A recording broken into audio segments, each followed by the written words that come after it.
guys, I've got a bunch of videos on YouTube where I use this amp, and I get a lot of questions in the comments about it, so I try to answer those as best I can, but I decided maybe I should just make a video to answer some of those questions, some of the common questions.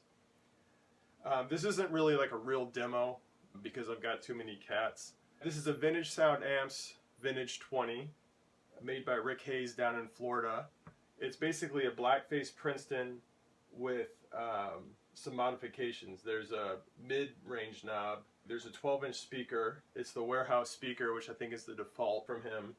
And there's a dwell knob for the reverb on the back, which sort of adds extra depth. There's also bias points that you can have added, which I did, so you can just stick your multimeter in there and bias it yourself when you retube it, which I've done, and it's super easy to do. Let's look at a few things. First of all, I often play with the mid-range. Right now it's, I guess there it was around 6. Sometimes I just turn it all the way up, and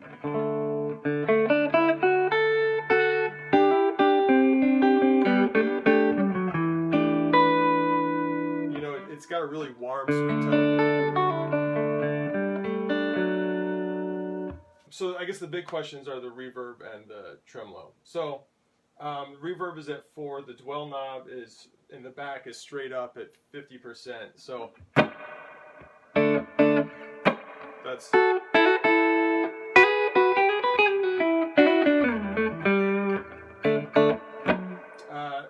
let's see if we turn the dwell knob off.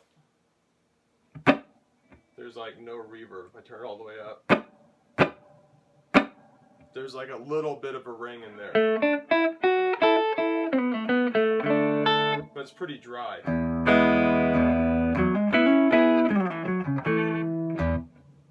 If I turn it to halfway, let's see where here's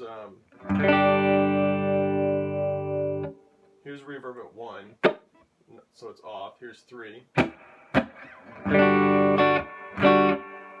Here's about 5.5, and here's all the way up.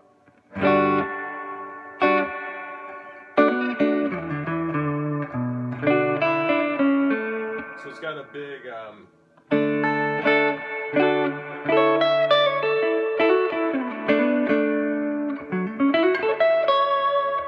kind of a big open reverb sound. If we turn the dwell knob all the way up, you can hear the reverb sits around for longer. It's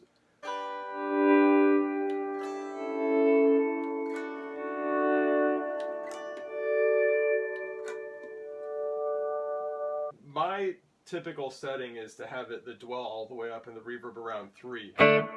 So the reverb is, you feel it, but it's not, it doesn't overwhelm the sound.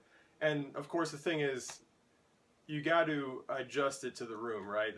I feel like people don't talk about that enough. I mean, I typically start with the reverb at like 2 or something and see what it sounds like in the room on a gig, because unless you're playing in a pillow factory, there's probably going to be some natural reverb in the space.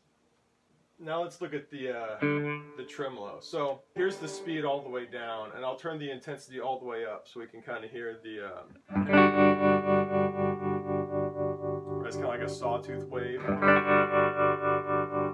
I'll turn the volume up a little bit. It's at 2 right now, so I'm going to put it at like 3.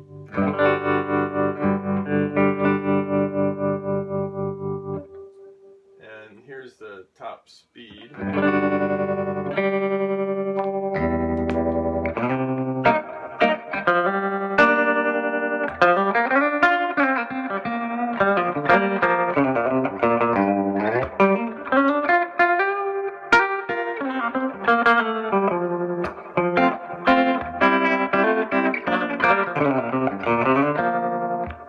So that sounds kind of cool.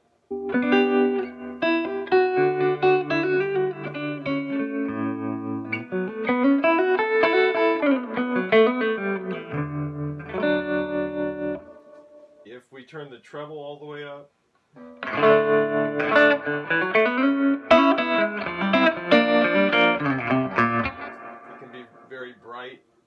there's tons of bass on tap. Here's a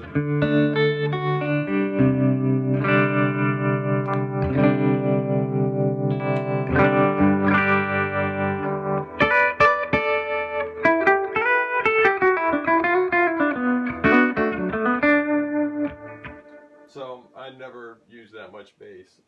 Typically I dial in the middle to wherever I feel like the guitar needs, maybe between, I don't know, 6 and 10. And then the treble and bass I adjust to the room. Like I said, this is my main gigging amp, so I'm dragging this around all the time. I usually play it around maybe 4 to 5 with the, you know,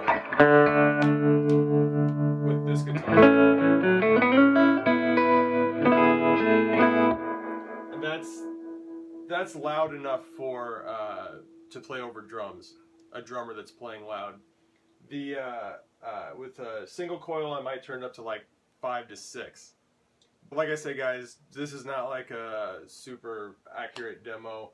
Don't judge the sound by this. I did not do it justice. It's just an iPhone recording it. But it's a killer amp.